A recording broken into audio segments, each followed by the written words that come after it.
Hello दोस्तों, नमस्कार। क्या हाल है? स्वागत है आपका खबर एचपी में। तो आइए नजर डालते हैं हिमाचल की तमाम मुख्य बड़ी खबरों पर। अगर इससे पहले आप वीडियो को लाइक नहीं किए हैं तो लाइक कर दीजिए और चैनल में नए हैं तो चैनल को सब्सक्राइब कर लीजिए। एनडीए की बैठक में पीएम मोदी को चुना गया नेता। 7 जून को हो सकती है संसदीय दल की बैठक। जी लोकसभा चुनाव 2024 के नतीजे आने के बाद नई सरकार के गठन को लेकर दिल्ली में राजनीतिक हलचल बढ़ गई है। वहीं प्रधानमंत्री नरेंद्र मोदी के सरकारी आवास पर बुधवार को एनडीए के नेताओं की बैठक हुई, जिसमें पीएम मोदी को सर्वसम्मति से एनडीए का नेता चुना गया। बता दें कि बैठक में बिहार के मुख्यमंत्री और जेडीयू अध्यक्ष नीतीश कुमार और टीडीपी अध्यक्ष एन चंद्रबाबू नायडू पीएम मोदी के पास बैठे नजर आए। वहीं जीतन राम मांझी समेत एनडीए के लगभग सभी दलों के नेता भी मौजूद रहे। वहीं केंद्रीय गृह मंत्री अमित शाह और भाजपा के अन्य बड़े नेता भी बैठक में शामिल हुए। बता दें कि एनडीए के नेताओं ने बैठक में प्रस्ताव पारित कर कहा कि देश के 140 करोड़ लोगों ने पिछले 10 वर्षों में पीएम मोदी के नेतृत्व में एनडीए सरकार की जन कल्याणकारी नीतियों से हर क्षेत्र में विकास देखा है। वह करीब 6 दशक के बाद देश की जनता ने लगातार तीसरे बार किसी गठबंधन को पूर्ण बहुमत दिया है। वह हमें गर्व है कि एनडीए ने पीएम मोदी के नेतृत्व में पूरी एकजुटता से चुनाव लड़ा और जीता। हम सभी केंद्र मोदी को सर्वसम्मति से अपना नेता चुनते हैं। वह मीडिया रिपोर्ट्स के मुताबिक 7 जून को एनडीए के संसदीय दल की बैठक होगी, जिसमें मोदी को संसदीय दल का नेता चुना जाएगा। वह उसी दिन पीएम मोदी राष्ट्रपति द्रौपदी मुर्मू से मुलाकात कर सरकार बनाने का दावा पेश करेंगे। शिमला में सर्कुलर रोड पर नौबहार से आईजीएमसी तक बनेगी 890 मीटर लंबी डबल लेन सुरंग। जिस शिमला शहर में यातायात की समस्या के निवारण के लिए राज्य सरकार जाखू पहाड़ी के नीचे नौबहार पेट्रोल पंप के समीप से सर्कुलर रोड पर चिकित्सा महाविद्यालय शिमला तक 890 मीटर लंबी डबल लेन सुरंग का निर्माण करेगी। यह बात मुख्यमंत्री सुखविंदर सिंह सुक्खू ने आज यहां लोक निर्माण विभाग की बैठक की अध्यक्षता करते हुए कही। मुख्यमंत्री ने कहा कि सुरंग का निर्माण 295 करोड़ रुपये की लागत की राशि से किया जाएगा, जिसमें से 100 करोड़ रुपये पहले ही जारी किए जा चुके हैं और इस माह के अंत तक निविदा प्रक्रिया शुरू हो जाएगी। उन्होंने कहा कि राज्य सरकार शिमला शहर में विभिन्न समस्याओं के समाधान के लिए गंभीरता से प्रयास कर रही है, ताकि स्थानीय लोगों के साथ साथ यहां भ्रमण के लिए आने वाले पर्यटकों को बेहतरीन सुविधाएं प्रदान की जा सके। जनता ने नकार दी कांग्रेस की झूठी गारंटियां, नरेंद्र मोदी की गारंटी पर जताया भरोसा। हिमाचल प्रदेश की जनता ने वोट के माध्यम से कांग्रेस सरकार की झूठी गारंटियों की हवा निकाल दी है, जबकि नरेंद्र मोदी की गारंटी पर भरोसा जताया है। 68 में से 63 विधानसभा क्षेत्र में मतदाताओं ने कांग्रेस को हराकर बता दिया कि वे कांग्रेस पार्टी की झूठी गारंटियों में नहीं फंसने वाली है। वहीं मुख्यमंत्री सुखविंदर सुक्खू के नेतृत्व वाली इस सरकार ने चुनावों से पूर्व और चुनाव के दौरान झूठ बोलकर मात्र वोट हासिल करने की मानसा से माताओं और बहनों को हर माह 1500 रुपये देने का नाम पर भ्रमित करने का प्रयास किया, लेकिन प्रदेश की बुद्धिजीवी महिला मतदाताओं ने उसे नकार दिया। भाजपा के टिकट पर इंद्रदत्त लखनपाल ने लगाया जीत का चौका, कांग्रेस चुकी। जब पाला बदलने के बावजूद भाजपा प्रत्याशी इंद्रदत्त लखनपाल ने जीत का चौका लगाया है। यहां कांग्रेस जातीय और क्षेत्रीय समीकरण साधने में चूक गई है। वह एक वोट सीएम और एक वोट पीएम के नारे का यहां पर खेल देखने को मिला है। बता दें कि बड़सर में फिर विपक्षी विधायक को जन आदेश मिला है। वह बीते चुनावों के मुकाबले इंद्रदत्त लखनपाल की वोट प्रतिशत भी बढ़ी है। वह बीते 20 चुनावों में उन्होंने 30,293 मत हासिल किए थे, लेकिन उपचुनाव में 33,086 मत लेकर 2125 वोट के अंतर से जीत दर्ज की है। यहां कुछ हद तक भाजपा के अंदरूनी भीतरघात के बावजूद लखनपाल को व्यक्तिगत संपर्क के बूते जीत मिली है। विधानसभा उपचुनाव में जीत से मजबूत हुई सुक्खू सरकार, बहुमत से 5 विधायक ज्यादा। ये सुक्खू सरकार विधानसभा उपचुनाव में 4 सीटें जीत जाने से और सुरक्षित हो गई है। वह चुनावी नतीजों ने भाजपा के उस लक्ष्य को फेल कर दिया, जिसे कांग्रेस ऑपरेशन लोटस कहती आई है। वह क्योंकि भाजपा 6 में से 2 सीटें ही जीत पाई है। वह उधर कांग्रेस का विधानसभा में संख्या बल अब 38 पहुंच गया। वहीं भाजपा के 25 से बढ़कर 27 विधायक हो गए। वह नतीजे आने से एन पहले 3 निर्दलीय विधायकों के भी इस्तीफे मंजूर कर लिए गए। वह इससे विधानसभा अब 68 के बजाय 65 सदस्यों की रह गई है। यानी वर्तमान में कांग्रेस के बहुमत से 5 विधायक ज्यादा होंगे। वे वर्तमान में बहुमत के लिए 33 विधायक ही चाहिए। वे आगामी 3 विस उपचुनाव में अगर भाजपा के टिकट पर 3 निर्दलीय विधायक जीत भी जाते हैं तो भी सुक्खू सरकार सुरक्षित मानी जा रही है। वह राज्यसभा सदस्य के चुनाव के लिए कांग्रेस के 6 विधायकों की क्रॉस वोटिंग से उपजा सियासी संकट चुनावी नतीजों से टल गया है। मंडी में मोदी का जादू, जयराम का प्रबंधन आया काम। ये देश भर में चर्चित रही मंडी की हॉट सीट पर एक बार फिर से भाजपा ने कब्जा कर लिया। मोदी मैजिक और जयराम ठाकुर के कुशल नेतृत्व के सहारे भाजपा सत्ताधारी कांग्रेस से यह सीट हथियाने में कामयाब रही। वह कांग्रेस को सरकार के 15 महीने के कार्यकाल में मंडी की अनदेखी करना भारी पड़ा। वह अनुभवी और बड़ा चेहरा उतारने के बावजूद कांग्रेस को मंडी सीट से हार का सामना करना पड़ा है। वह कंगना के खाने पीने से लेकर पहनावे और मुंबई में रहने का मुद्दा मंडी में खूब उछलता रहा, लेकिन ये मुद्दे असर नहीं दिख पाए। मोदी के सहारे छोटी काशी में भाजपा ने आगे बढ़ते हुए जीत की सीढ़ी चढ़ी। वह भाजपा को लोस चुनाव में पूर्व में यहां से प्रत्याशी रह चुके जयराम का अनुभव भी खूब काम आया। वह भाजपा के मजबूत संगठन ने भी अंदर खाते विरोध के बावजूद प्रत्याशी के पक्ष में काम किया। वह पीएम मोदी, केंद्रीय मंत्री नितिन गडकरी, यूपी के सीएम योगी आदित्यनाथ की बड़ी रैलियां ने भी माहौल बनाया। कांग्रेस के 4 विधायकों ने दल बदल कर लालछन झेला, अब बैठना पड़ेगा घर। जी हां, राज्यसभा चुनाव के बाद कांग्रेस छोड़कर भाजपा में गए 6 बागी विधायकों में से 4 उपचुनाव हार गए। वह दल बदल कर लालछन झेलने इन पूर्व विधायकों को हार के बाद घर बैठना पड़ेगा। वह भाजपा के टिकट पर चुनाव लड़ने वाले 6 बागियों में से सिर्फ सुधीर शर्मा और इंद्रदत्त लखनपाल ही पार्टी की लाज बचाने में सफल रहे।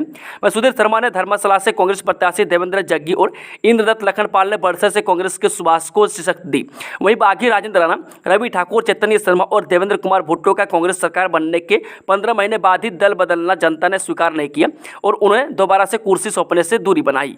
वह सुजानपुर से कांग्रेस के कैप्टन रंजीत राणा ने भाजपा के टिकट पर लड़ रहे बागी राजेंद्र राणा को हराया। वहीं कोटलेहर से भाजपा प्रत्याशी देवेंद्र कुमार भुट्टो को कांग्रेस के विवेक शर्मा ने हराया। वह गगरेट से चैतन्य शर्मा को राकेश कालिया और लाहौल स्पीति से रवि ठाकुर को कांग्रेस के अनुराणा राणा ने परास्त की। वह अब भविष्य में भी इनकी राह आसान नहीं है। वह कांग्रेस पार्टी में इन्हें शामिल होने की संभावना दूर दूर तक नजर नहीं आ रही है। तीसरी बार पीएम बनेंगे मोदी, शपथ ग्रहण की तारीख तय। जिन लोकसभा चुनावों में भाजपा की नेतृत्व वाली एनडीए सरकार ने स्पष्ट बहुमत हासिल कर लिया है। वह एनडीए गठबंधन ने चुनावों में 292 सीटें हासिल की है। वह इनमें से भाजपा ने अपने दम पर 240 सीटों पर जीत दर्ज की है। ऐसे में एनडीए तीसरी बार केंद्र में सरकार बनाने जा रही है। वह नई सरकार के शपथ ग्रहण की तारीख और समय तय हो गया है। वह मीडिया रिपोर्ट्स के मुताबिक पीएम नरेंद्र मोदी का शपथ ग्रहण समारोह 8 जून की शाम को हो सकता है। वह तीसरी बार शपथ लेते ही नरेंद्र मोदी के नाम एक नया रिकॉर्ड भी दर्ज हो जाएगा। बता दें कि तीसरी बार शपथ लेते ही मोदी देश के दूसरे ऐसे नेता बन जाएंगे जो लगातार तीसरी बार जीते और देश के प्रधानमंत्री बने। इससे पहले यह रिकॉर्ड पंडित जवाहरलाल नेहरू के नाम है, लेकिन अब मोदी ने उनके इस रिकॉर्ड की बराबरी कर ली है। कश्यप की जीत में सोलन बना सरताज, भाजपा प्रत्याशी को मिली 90,548 मतों की लीड। जिस शिमला संसदीय सीट पर भाजपा प्रत्याशी सुरेश कश्यप की जीत में सोलन जिला सरताज बना है। वह इस विजय में शिमला, सिरमौर व सोलन जिले से कुल 90,548 मतों की लीड भाजपा प्रत्याशी को प्राप्त हुई है। इनमें अकेले सोलन जिले से ही कुल 52,106 मतों की लीड सुरेश कश्यप की झोली में डालकर टॉप किया है। वह जिले के एकमात्र मंत्री व 2 मुख्य संसदीय सचिव भी अपने अपने हलकों में पिछड़ गए तथा भाजपा के रचित चक्रव्यूह में फंसकर बाहर नहीं निकल पाई। वह विपरीत परिस्थितियों में भी मोदी मैजिक ने अपना कारनामा करके दिखाया तथा पिछले 20 चुनाव में भाजपा के सोलन जिले में हुई करारी हार का बदला लोकसभा चुनावों में हिसाब चुकता कर लिया है। वह जिले में मतगणना शुरू होते ही पहले राउंड से भाजपा को बढ़त मिलनी शुरू हो गई थी। यही एकमात्र जिला है जहां पर कुछ एक राउंड छोड़कर किसी भी इस क्षेत्र में कांग्रेस को लीड नहीं मिली। वह भाजपा का विजयी रथ पहले राउंड से ही जो धीमी गति से चला था वो बढ़ता ही गया तथा शिमला संसदीय सीट पर सोलन जिले के 5 निर्वाचन क्षेत्र से 52,106 मतों की लीड ने इस चुनावी पिच पर लड़े मैच को एक तरफा कर दिया। वह भाजपा को सबसे अधिक लीड अर्की विधानसभा क्षेत्र से प्राप्त हुई है। एक फ्लाइट में नीतीश तेजस्वी सवार, क्या एनडीए बना पाएगी सरकार? ये देश में नई सरकार के गठन को लेकर भारतीय जनता पार्टी यानी कि बीजेपी नीत राष्ट्रीय जनतांत्रिक गठबंधन राजग की बुधवार को राष्ट्रीय राजधानी में बैठक होने जा रही है। लेकिन क्या भाजपा अपने सहयोगी दलों के साथ मिलकर सरकार बना पाएगी, इस पर अभी सस्पेंस कायम है। ऐसा इसलिए कि नीतीश कुमार पहले भी कई बार पलटी मार चुके हैं। दूसरा, आज दिल्ली में एनडीए की जो बैठक होने जा रही है उससे पहले नीतीश कुमार और तेजस्वी यादव को एक ही फ्लाइट में दिल्ली जाते देखा गया। ऐसे में क्यास लगाया जा रहा है कि कहीं नीतीश कुमार इंडिया गठबंधन से हाथ न मिला ले। बता दें कि आज दिल्ली में नई सरकार के गठन को लेकर प्रधानमंत्री मोदी की अगुवाई में एनडीए के सहयोगी दलों की बैठक हुई।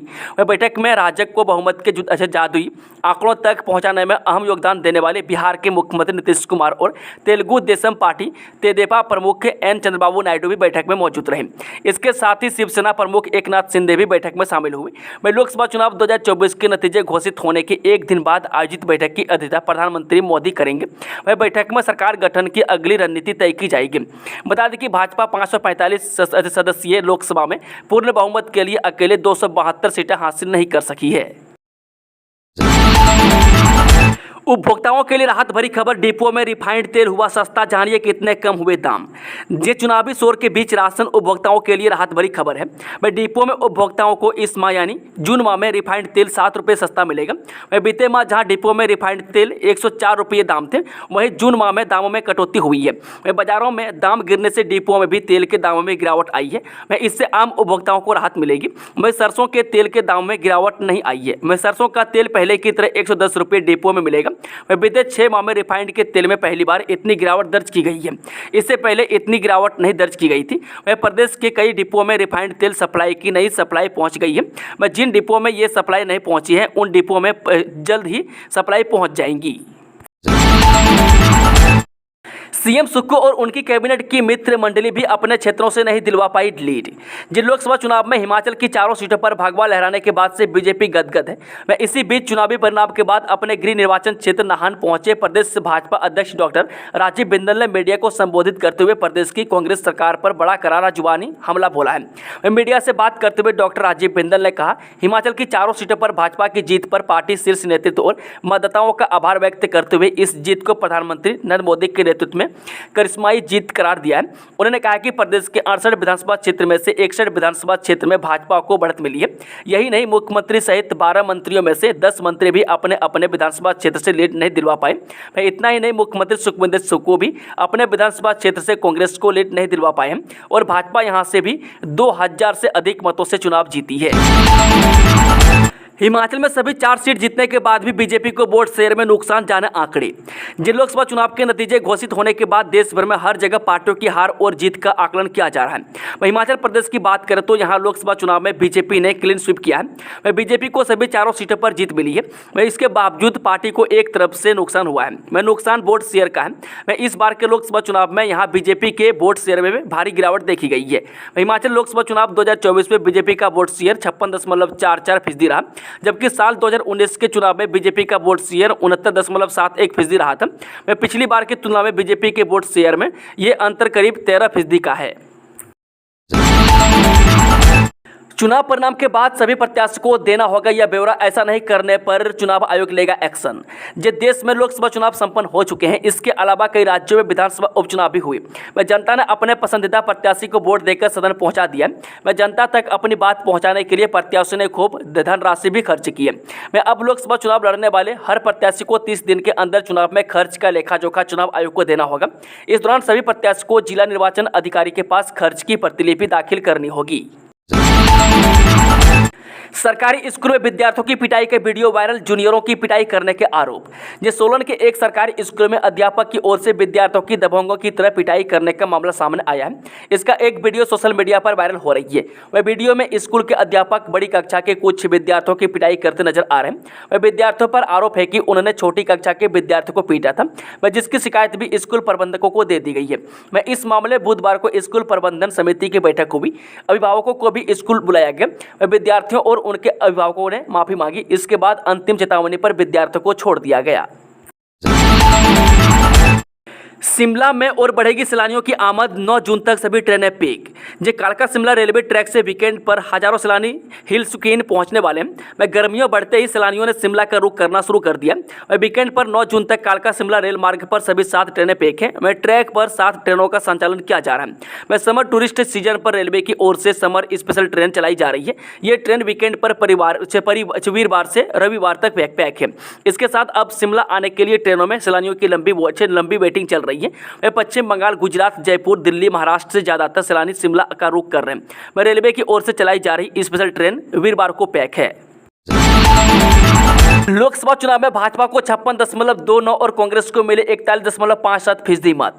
जी हां, हिमाचल प्रदेश में लोकसभा चुनाव में भाजपा को इस बार 56.29% और कांग्रेस को 41.57% मत पड़े हैं। वह चुनाव में कांग्रेस के मुकाबले भाजपा को 14.72% अधिक वोट मिले हैं। वह कुल मत 40,78,952 में से भाजपा को 22,96,431 जबकि कांग्रेस को 16,95,904 वोट मिले हैं।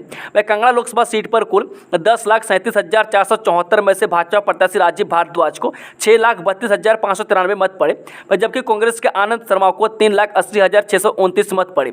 यहाँ पर भाजपा ने 24.29% वोट ज़्यादा मिली है। हमीरपुर सीट पर कुल 10,52,398 में से भाजपा प्रत्याशी अनुराग सिंह ठाकुर को 6,07,078 और कांग्रेस प्रत्याशी सतपाल राजादा को 4,24,711 मत मिले हैं। गुरुवार को हटेगी आदर्श आचार संहिता, सूबे में विकास कार्य पकड़ेंगे रफ्तार। जिन लोकसभा चुनाव और विधानसभा उपचुनाव के मंगलवार को नतीजे घोषित होने के बाद अब हिमाचल प्रदेश में चुनाव नतीजे आने के बाद अब गुरुवार को औपचारिक तौर पर आदर्श चुनाव आचार संहिता हट जाएगी। इसके चलते हिमाचल प्रदेश में अब विकास के कार्य रफ्तार पकड़ेंगे। मुख्यमंत्री सुखविंदर सुक्खू जल्द ही कैबिनेट की बैठक भी बुला सकते हैं। हिमाचल प्रदेश में अप्रैल में आचार संहिता लगी थी, इससे हिमाचल में विकास कार्यों पर विराम लग गया था। हालांकि हिमाचल में जो जरूरी कार्य थे उन्हें सिरे चढ़ाने के लिए चुनाव आयोग ने अनुमति भी दे दी थी। अब हिमाचल के सभी भागों में काम हो सकेंगे। तबादलों पर प्रतिबंध लगा था, अब कर्मचारियों के तबादले भी हो सकेंगे। हिमाचल के विभिन्न विभागों में कर्मचारियों के रिक्त पड़े पद उन्हें भी भरने की प्रक्रिया शुरू हो जाएगा। अनुबंध पर तैनात कर्मचारियों को नियमित होने का इंतजार है। प्रदेश सरकार इस पर भी विचार कर रही है। 52 साल बाद महिला के कंधों पर जिम्मेदारी, अनुराधा राणा ने दर्ज की जीत। हिमाचल प्रदेश के लाहौल स्पीति विधानसभा क्षेत्र को 52 साल बाद महिला विधायक मिली है। कांग्रेस की उम्मीदवार अनुराधा राणा ने आजाद उम्मीदवार पूर्व मंत्री डॉक्टर रामलाल मारकंडा को 1786 वोट से हराया। राजनीतिक गुरु रहे भाजपा के उम्मीदवार रवि ठाकुर तीसरे नंबर पर रहे। वह चुनाव में कहीं भी टक्कर में नजर नहीं आए। अनुराधा की जीत के लिए मंत्री जगत सिंह नेगी और CPS सुंदर सिंह ठाकुर की मेहनत रंग लाई है। इससे पहले वर्ष 1972 में लाहौल स्पीति विस क्षेत्र से लाता ठाकुर कांग्रेस से ही विधायक बनी थी। 52 साल बाद कांग्रेस ने अनुराधा राणा पर दांव खेला और जीत दर्ज की।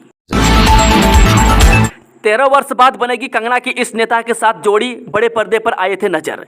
हिमाचल की सबसे हॉट सीट मंडी से बॉलीवुड क्वीन कंगना रनौत ने शानदार जीत हासिल की है और राजनीति में उनकी एंट्री हुई है। दूसरी तरफ लोक जनशक्ति पार्टी यानी कि लोजपा के अध्यक्ष चिराग पासवान की पार्टी ने बिहार में जोरदार जीत दर्ज की है। चिराग पासवान ने भी बिहार के हाजीपुर सीट से 1,70,105 मतों के अंतर से जीत दर्ज की है। आपको याद होगा कि चिराग पासवान में राजनेता बनने से पहले अभिनय की दुनिया में करियर बनाने की कोशिश की थी। कंगना और चिराग ने एक साथ एक फिल्म भी की थी जिसका नाम था मिले न मिले हम, वर्ष 2011 में आई। ये फिल्म बॉक्स ऑफिस पर मुंह के बल गिरी और इसके बाद चिराग ने अभिनय छोड़ राजनीति में कदम रखा। कुछ समय पर चिराग पासवान ने एक शो में कंगना रनौत और अपने फिल्म करियर को लेकर कहा था कि मैं और कंगना रनौत तो लोगों को एक साथ पसंद नहीं आए, पर मुझे उम्मीद है कि हम दोनों एक साथ संसद में आने वाले हैं। चिराग की ये बात सच साबित हुई और कंगना ने मंडी से अपने राजनीतिक करियर का डेब्यू किया। अब दोनों एक साथ फिर संसद में नजर आएंगे। कंगना ने बीजेपी की ओर से जीत हासिल की है, वहीं चिराग की लोक जनशक्ति पार्टी भी एनडीए का हिस्सा है। अयोध्या में बीजेपी के हार से अनुपम खेर दुखी, कहा बहुत ईमानदार भी नहीं होना चाहिए। जिन लोकसभा चुनाव 2024 के नतीजे घोषित हो चुके हैं 543 सीटों में से बीजेपी ने 240 सीटें जीती है। बीजेपी को उम्मीद के मुताबिक कम सीटें मिली हैं।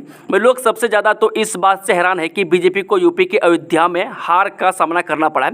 राम मंदिर बनाने के बाद भी बीजेपी को यहाँ से हार मिली, जिसकी शायद ही किसी ने उम्मीद की थी। अयोध्या से समाजवादी पार्टी के उम्मीदवार जीते हैं। चुनाव के ऐसे नतीजे देखकर अब फिल्मी सितारे भी इस पर रिएक्ट कर रहे हैं। बॉलीवुड एक्टर अनुपम खेर ने लोकसभा रिजल्ट के बाद एक क्रिप्टिकल पोस्ट शेयर किया। हालांकि इस पोस्ट में उन्होंने कुछ भी साफ नहीं लिखा, लेकिन इशारा कहीं न कहीं चुनाव के नतीजों पर ही है। लोग भी उनके पोस्ट पर कमेंट करके अयोध्या की हार पर दुख जाहिर कर रहे हैं। उनकी ये पोस्ट कुछ ही घंटों में वायरल हो गई है। सेल्स ऑफिसर के पदों पर निकली बम्पर भर्ती, नौकरी चाहिए तो इस दिन आए जवाली। जी हां, क्षेत्रीय रोजगार अधिकारी आकाश राणा ने बताया कि IFM फिनकॉज ग्लोबल प्राइवेट लिमिटेड मोहाली द्वारा सेल्स ऑफिसर के 100 पद अधिसूचित किए गए। इन पदों के लिए शैक्षणिक योग्यता स्नातक रखी गई है। 25 वर्ष से कम आयु के महिला और पुरुष इसके लिए पात्र होंगे। इच्छुक अभ्यर्थी अपने सभी मूल प्रमाण पत्रों और पासपोर्ट साइज फोटोग्राफ के साथ 7 जून 2024 को उप रोजगार कार्यालय जवाली में सुबह 10 बजे पहुंचकर इंटरव्यू में भाग ले सकते हैं। कंपनी द्वारा चयनित अभ्यर्थियों को हिमाचल, पंजाब और चंडीगढ़ में तैनाती दी जाएगी तथा 20,000 रुपये से 32,000 रुपये प्रतिमाह वेतन दिया जाएगा। अधिक जानकारी के लिए मोबाइल नंबर 9815703430 पर संपर्क किया जा सकता है। दूसरे चरण की भर्ती अब इस तारीख से होगी शुरू। तिथि में बदलाव। जो अब अग्निवीर भर्ती के दूसरे चरण की प्रक्रिया के लिए 27 जून 2024 से 8 जुलाई 2024 तक की तिथि निर्धारित की गई है। वह पहले यह प्रक्रिया 28 जून को शुरू हुई थी। वह भर्ती निदेशक ने इस बारे में जानकारी देते हुए बताया कि प्रशासनिक गतिविधियों राज्य एथलेटिक्स प्रतियोगिता का कार्यक्रम निर्धारित होने की वजह से भर्ती तिथि पुनर्निर्धारित की गई है। वह भर्ती स्थल वही रहेगा, वह उसमें कोई बदलाव नहीं किया गया है। वह 27 जून से youth service Himachal Pradesh sports से सिंथेटिक ट्रैक धर्मशाला में ही अग्निवीर भर्ती के दूसरे चरण की प्रक्रिया शुरू की जाएगी। बता दें कि भर्ती निदेशक ने यह भी बताया कि प्रथम चरण में अग्निवीर सामान्य ड्यूटी 6246, अग्निवीर तकनीकी के 151, अग्निवीर कार्यालय सहायक स्टोर कीपर तकनीकी के 129, अग्निवीर ट्रेड्समैन 10वीं पास के 35 और अग्निवीर ट्रेड्समैन 8वीं पास के 6 उम्मीदवार का चयन दूसरे चरण के लिए हुआ है। केजरीवाल को झटका, अंतरिम जमानत याचिका खारिज, 19 जून तक बढ़ी न्यायिक हिरासत। दिल्ली की एक विशेष अदालत ने कथित आबकारी नीति घोटाले से संबंधित धन शोधन के एक मामले के आरोपी मुख्यमंत्री अरविंद केजरीवाल के मेडिकल आधार पर 7 दिन की अंतरिम जमानत याचिका ठुकराते हुए विशेष अदालत ने बुधवार को उनकी न्यायिक हिरासत तो 19 जून तक बढ़ा दी। मैं राउज एवेन्यू स्थित प्रवर्तन निदेशालय यानी कि ईडी और केंद्रीय जांच ब्यूरो यानी कि सीबीआई मामले से संबंधित कावेरी बावेजा की विशेष अदालत ने यह आदेश पारित किया है। विशेष अदालत ने श्री केजरीवाल के स्वास्थ्य की चिंताओं से संबंधित उनके अधिवक्ता के सवालों पर कहा कि मेडिकल जांच से संबंधित कुछ निर्देश दिए गए, जरूरत के मुताबिक याचिकाकर्ता की अर्जी पर आगे भी विचार किया जाएगा। अदालत ने मुख्यमंत्री की न्यायिक हिरासत 19 जून तक बढ़ाने का भी आदेश दिया है। इस विधायक ने कंगना की जीत के लिए लिया था संकल्प, अब कटवाई दाढ़ी। बल्ह विधानसभा क्षेत्र के विधायक इंद्र सिंह गांधी ने अपने विधानसभा क्षेत्र से मंडी लोकसभा सीट से भाजपा प्रत्याशी कंगना रनौत की जीत के लिए खूब पसीना बहाया और दिन रात एक कर 9742 मतों की लीड अपने विधानसभा क्षेत्र से बीजेपी प्रत्याशी को दिलवाई। वह बल्ह विधानसभा से कंगना रनौत को कुल 36,238 वोट मिले। वहीं कांग्रेस प्रत्याशी विक्रमादित्य सिंह को बल्ह से 26,496 मतों के साथ संतोष करना पड़ा। मैं बता दें कि लोकसभा चुनाव के दौरान बल्ह विधायक ने मंदिर में कंगना रनौत की जीत के लिए विधिवत पूजा अर्चना करते हुए दाढ़ी न कटवाने का संकल्प लिया था। उन्होंने कहा था कि जब कंगना की जीत होगी उसके बाद भी अपनी दाढ़ी कटवाएंगी। यूएसए दूतावास ने सिरमौर प्रशासन को भेजा प्रशस्ति पत्र। चूड़धार चोटी पर 2 अमेरिकी महिलाओं की बचाई थी जान। नई दिल्ली में स्थित यूएसए एम्बेसी यानी कि अमेरिकी दूतावास ने गत 11 मई को चूड़धार चोटी पर फंसी अमेरिकी नागरिक 2 महिलाओं का सफल एयरलिफ्ट करने के लिए सिरमौर जिला प्रशासन को प्रशस्ति पत्र भेजा है। जानकारी के मुताबिक बता दें कि दोनों महिलाएं भारतीय मूल की थी। अमेरिकी दूतावास ने डीसी सिरमौर सुमित खिमटा को भेजे गए आभार एवं प्रशस्ति पत्र में 2 अमेरिकी नागरिकों की जान बचाने के लिए सिरमौर प्रशासन का शुक्रिया किया है।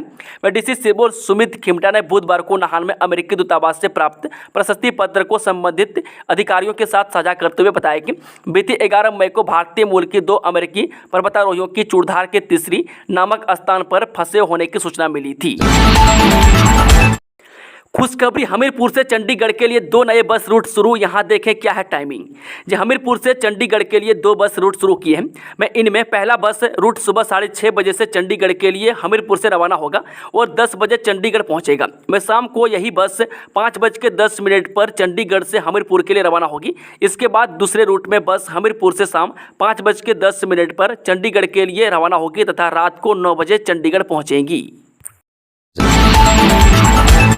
बिलासपुर के सबसे पुराने पुल का होगा पुनर्निर्माण। आचार संहिता लगने के कारण अटका था काम। सतलुज नदी पर बनने वाले भजवानी पुल के पुनर्निर्माण की संभावना है। चुनाव के लिए आदर्श आचार संहिता लग जाने के बाद इस पुल के मरम्मत का काम रुक गया है। इस पुल के बनने के बाद जहां घुमारवीं से बिलासपुर मुख्यालय की दूरी करीब 7 किलोमीटर कम होगी, वहीं 3 विधानसभा क्षेत्रों की करीब 35 पंचायतों के लोगों को लाभ मिलेगा। सत्ता परिवर्तन के बाद ठंडे बस्ते में चले गए भजवानी पुल निर्माण की प्रक्रिया आदर्श चुनाव आचार संहिता के हटने के बाद शुरू होने की संभावना है। इस पुल निर्माण के दोनों छोर पर बनने वाली सड़क के लिए जमीन अधिग्रहण करने के लिए चीफ इंजीनियर कार्यालय से 2,60,60,000 रुपये की राशि मंजूर कर दी है। माया नगरी की क्वीन से आखिर कैसे हारा हिमाचल का प्रिंस। कंगना की जीत और विक्रमादित्य की हार के ये है बड़ा कारण। हिमाचल की सभी 4 लोकसभा सीटों पर भाजपा ने जीत हासिल कर ली है। ऐसे में प्रदेश की सबसे ज्यादा चर्चित मंडी सीट से कंगना रनौत ने कांग्रेस के उम्मीदवार विक्रमादित्य को हरा दिया। इसी कड़ी में हम कंगना की जीत और विक्रमादित्य के हार के प्रमुख कारणों की चर्चा करेंगे। बता दें कि कंगना ने जीत को लेकर जनता का आभार प्रकट किया और पीएम मोदी को इस जीत का क्रेडिट दिया, क्योंकि कंगना ने अपने पहले चुनाव में ही जीत हासिल की है। ऐसे में यह जानना जानना जरूरी है कि वो क्या की फैक्टर रहे मैं जिसने कंगना ने चुनाव में बेहतरीन प्रदर्शन किया। इसके साथ ही जानेंगे कि वो कौन से कारण रहे जिनसे विक्रमादित्य को हार का सामना करना पड़ा। इन चोटियों पर बर्फबारी, शिमला समेत कई क्षेत्रों में बारिश, इस दिन तक खराब रहेगा मौसम। ये खराब मौसम के येलो अलर्ट के बीच बुधवार को लाहौल स्पीति और चंबा की चोटियों पर बर्फबारी हुई। वही राजधानी शिमला समेत प्रदेश के कुछ जिलों किन्नौर, कुल्लू, चंबा, सोलन और कांगड़ा के कई क्षेत्रों में बादल झमाझम बरसे। वही जिला कुल्लू के दलास, कांगड़ा के पालमपुर और बैजनाथ में भारी ओलावृष्टि हुई। वही प्रदेश में मौसम बदलते ही गर्मी से कुछ राहत मिली है। हालांकि बारिश के बाद मैदानी जिलों में उमस बढ़ गई है। वही दिन में धूप खिली रहने से मंडी में लू चली। वही बुधवार को सिर्फ ऊना, बिलासपुर और नेरी में अधिकतम तापमान 40 डिग्री से अधिक दर्ज किया गया। वहीं अन्य क्षेत्रों के तापमान में हल्की गिरावट दर्ज हुई। वहीं बारिश से जिला सोलन के किसानों के चेहरे जहां खिल उठे, वहीं दलास से पालमपुर और बैजनाथ में ओलावृष्टि से सेब और अन्य नकदी फसलों को नुकसान हुआ है। मौसम विज्ञान केंद्र शिमला ने पश्चिमी विक्षोभ की सक्रियता से वीरवार और शुक्रवार को प्रदेश के अधिकांश क्षेत्रों में बारिश और अंधड़ का पूर्वानुमान जताया है। वहीं 8 जून से पूरे प्रदेश में मौसम साफ रहने की संभावना है। दोस्तों, खबरों का सिलसिला समाप्त होता है। अगर जानकारी पसंद आई तो वीडियो को लाइक, शेयर, चैनल को सब्सक्राइब जरूर कर लें और कमेंट बॉक्स में कमेंट करके बताएं कि आप न्यूज़ को किस जिले पंचायत से देख रहे हैं। Thank you, all the best. जय हिंद, जय हिमाचल।